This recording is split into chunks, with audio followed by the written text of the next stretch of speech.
Assalamualaikum warahmatullahi wabarakatuh. Waalaikumsalam warahmatullahi wabarakatuh. Alhamdulillah, rabbil alamin, wa bihi nasta'in ala umuri dunya wa ala alihi wa sahbihi ajmain. Amma ba'du. Alhamdulillah, pada kesempatan kali ini kita masih diberikan kesehatan sehingga kita masih beraktivitas seperti biasanya. Kemudian untuk kali ini kita akan mencoba tentang studi kasus pembagian waris dalam hukum keluarga. Jadi untuk pertemuan di ketujuh ini, tapi sebelum beranjak pembahasan di pertemuan di ketujuh ini, alangkah lebih baiknya kita berdoa terlebih dahulu agar apa yang kita dengar pada program kali ini kita mendapatkan ilmu yang bermanfaat bagi kita semua. Berdoa, dilamati, mulai.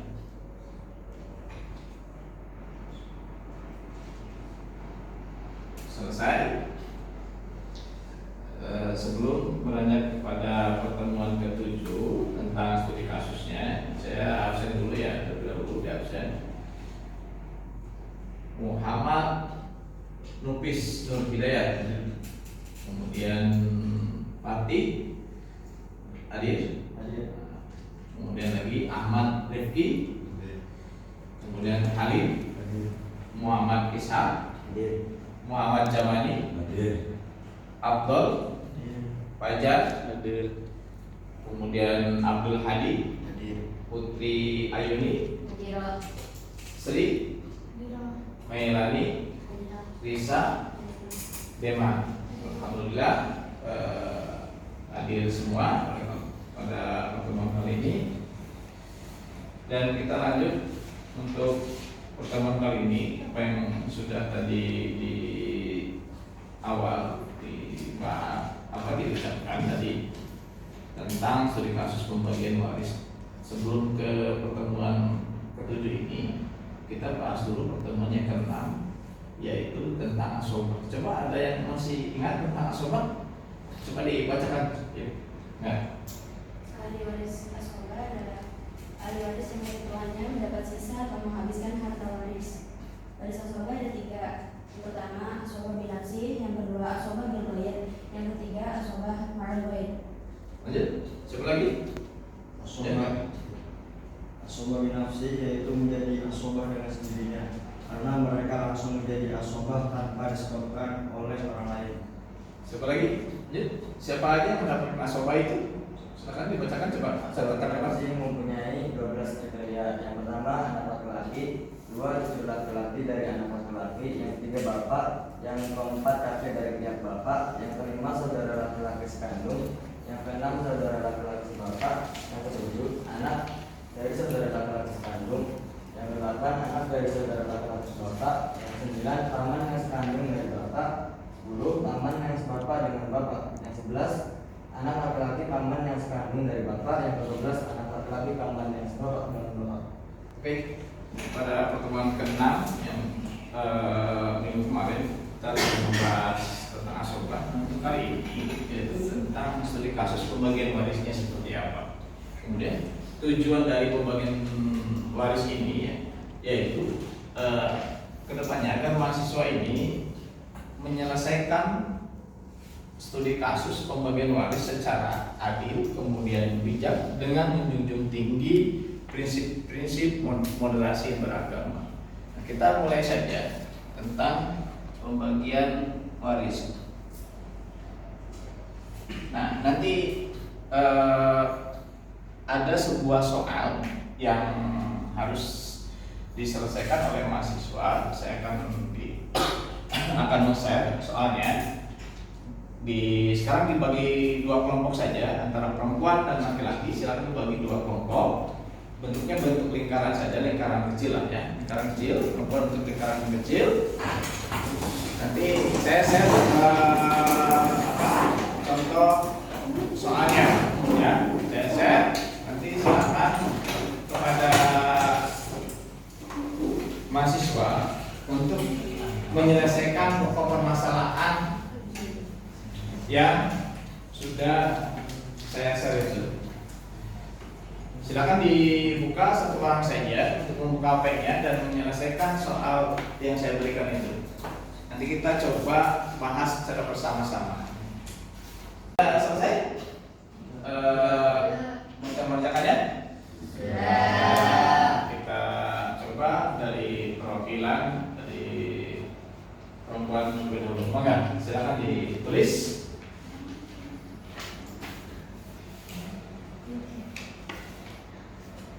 Silakan ke depan, orang saya.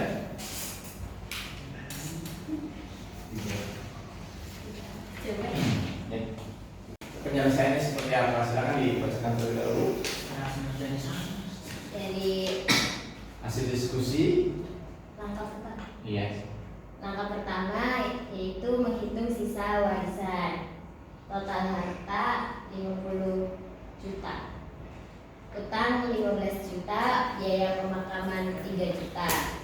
Jadi sisa harta warisannya itu 32 juta. Oke. Terus Terus langkah kedua bagian istri. Istri mendapatkan 1/8 dari harta warisan karena adanya anak. 1/8 dikali 32 juta menjadi 4 juta. Sisa warisan untuk anak-anak yaitu 32 juta dikurangi 4 juta jadi 28 juta. Terus yang kelima itu bagian untuk anak-anak. Satu, perbandingan laki-laki dan perempuan itu 2:1 ya. Jumlah bagian untuk anak laki-laki 2 kali 2 jadi 4 bagian. Kalau anak perempuan itu ada 3, jadi 3 kali 1 jadi 3 bagian. Jadi totalnya ada 7. Setiap bagian itu 28 juta dibagi 7 berarti. Karena ada 7 bagian jadi 4 juta. Terus masih untuk anak-anak ya, bagian anak laki-laki masing-masing 2 bagian. 2 bagian dikali 4 juta berarti 8 juta. Kalau anak perempuan itu 1 bagian. 1 bagian dikali 4 juta berarti 4 juta. Bagian warisnya ya, jadi ahli waris, jumlah, bagian sama total. Istri itu ahli waris, jumlahnya itu 1, bagiannya 1/8. Jadi totalnya istri semuanya 4 juta. Sementara anak laki-laki ahli waris, jumlahnya itu ada 2, bagiannya juga ada 2 bagian. Nah totalnya 8 juta dikali 2 berarti 16 juta. Untuk ahli waris ketiga yaitu anak perempuan. Anak perempuan ada 3, bagiannya ada 1 bagian. Totalnya 4 juta dikali 3 jadi 12 juta. Total warisan 32 juta. Udah? Oke, terima kasih. Aplaus dulu semuanya. Sudah saya tulis ya, nanti coba dijelaskan saja ya. Oke, lanjut.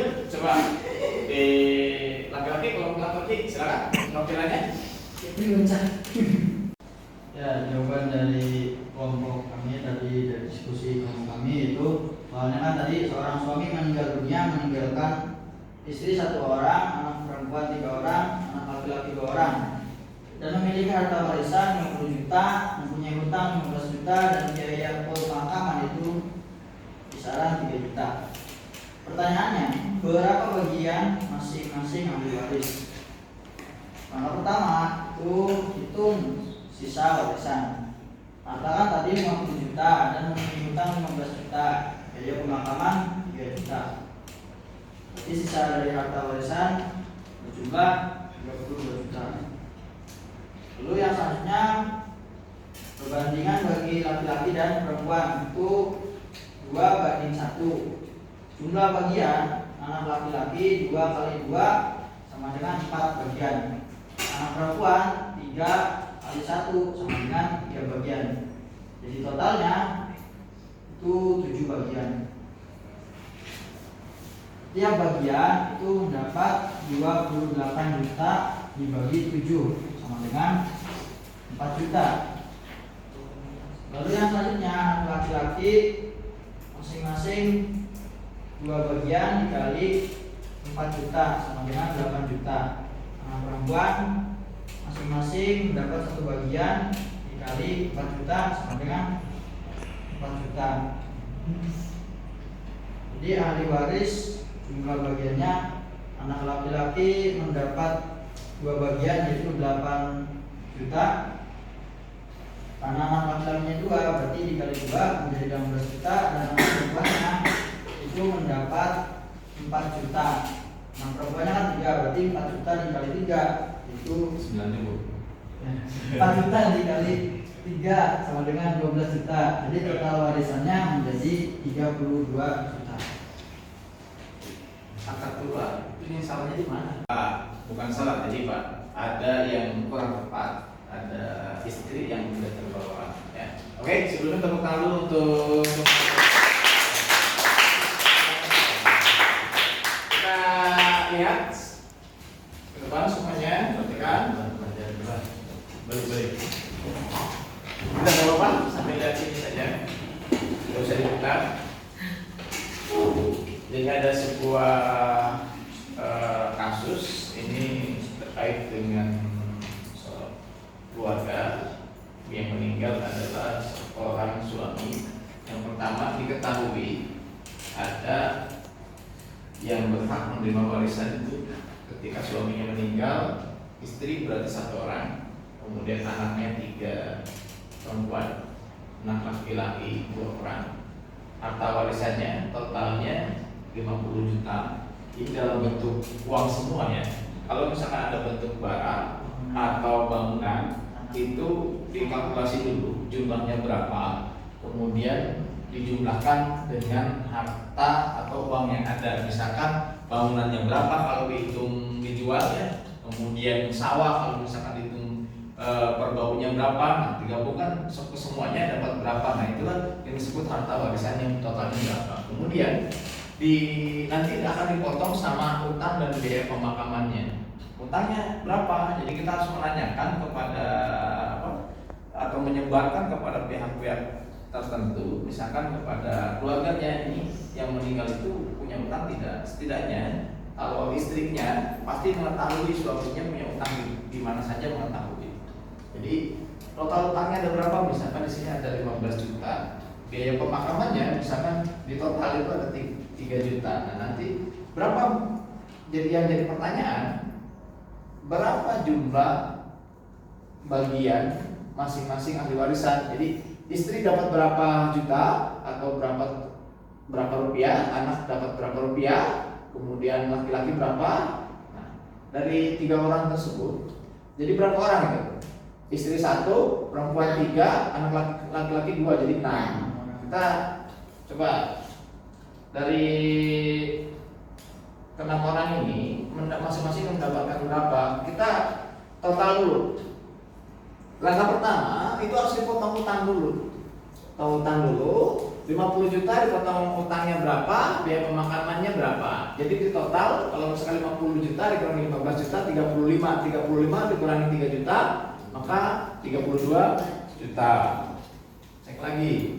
Nah, yang kedua kita cek atau kita hitung istri itu dapat berapa. Istri kalau misalkan ada anaknya itu dapat bagian 1/8 dari harta warisan. 1/8 dikali yang tadi, jumlah tadi sisaan setelah dipotong sama utang dan biaya pemakaman, 1/8 dikali 32 juta. 1 dikali 32 juta itu hasilnya kan mesti tetap 32 juta. 32 juta dibagi 8 itu hasilnya 4 juta. Nah, 4 juta ini adalah bagian istri. Kemudian kita sekarang tinggal menghitung berapa dapat anak-anaknya, warisannya dapat berapa. Kita lihat sisa warisan untuk anak ini berapa. Dari 32 juta ini dipotong istrinya 4 juta, jadi sisa 28 juta. Sekarang tinggal hitung kita pendapatan atau hasil dari anak-anaknya. Nah, ini ke bagian ketiga kita hitung pendapatan laki-laki dan perempuan itu kan di dalam surat An-Nisa itu perbandingannya 2:1. 2 itu laki-laki. Kita lihat anak laki-laki tadi berapa? 2. Maka 2 kali 2 sama dengan 4. Kemudian perempuan itu dapatnya 1. Maka tadi anak perempuannya berapa? 3 kan? 3 dikali 1 sama dengan 3. Nah, 4 tambah 3 sama dengan 7. Ketika seperti ini, total yang tadi 28 juta dibagi dengan 7, hasilnya berapa? 4 juta. Nah, ini 4 juta itu dapatnya dari masing-masing anak kita itu lagi. Anak laki-laki masing-masing 2 bagian tadi ya. Dari 4 juta, tadi 4 juta itu 1 orang, kemudian 2 dikali 4 sama dengan 8 juta. Kemudian anak perempuan kan ada berapa tadi? 3. 1 bagiannya 1 kali 4 juta sama dengan 4 juta. Kita lihat hasilnya. Dapatnya. Nah, ini totalnya segini. Kita lihat cek satu-satu. Ahli waris istri kan 1 dikali 1/8. Dapatnya istri itu 4 juta. Kemudian laki-laki karena apa? Ada 2 laki-lakinya. 2 kali 2 4. 4 kali 8. Jadi totalnya adalah 16 juta. Kemudian ini 2 dari mana? Tadi ini kan 2 orang. Ini 8 kali 2 16 juta. Kemudian untuk perempuan karena 1 bagian dan perempuannya ada 3, 1 bagian itu 4 juta. Perempuannya ada 3 anaknya, maka 4 kali 3 sama dengan 12 juta. Jadi total warisannya adalah 32 juta. Oke, itu saja. Kira-kira ada yang tanyakan? Gak ada ya, cukup ya. Oke, untuk pertemuan kali ini kita dicukupkan, tapi sebelum ditutup kita kesimpulan terlebih dahulu. Jadi pada intinya pada pertemuan kali ini teman-teman mahasiswa harus paham tentang pembagian warisannya. Misalkan tadi istri dapat 1/8, kemudian anak laki-laki lebih tinggi daripada perempuan 2/1. Nah, untuk kesimpulannya seperti itu. Dan ketika ada pembagian seperti ini, pembagiannya harus merata dan adil. Nah, karena adil itu tidak semuanya tidak semuanya misalkan yang lebih besar bukannya lebih kecil gitu ya. Jadi bukan seperti itu. Jadi adil, yang disebut adil itu keadaannya seperti apa, kemudian yang berperan penting siapa. Tadi kan laki-laki berperan sangat penting. Jadi mungkin itu saja untuk pertemuan kali ini. Kita cukupkan dengan mengucapkan alhamdulillahirobbilalamin. Diakhiri dengan bila taufiq hidayah. Assalamualaikum warahmatullahi wabarakatuh. Waalaikumsalam.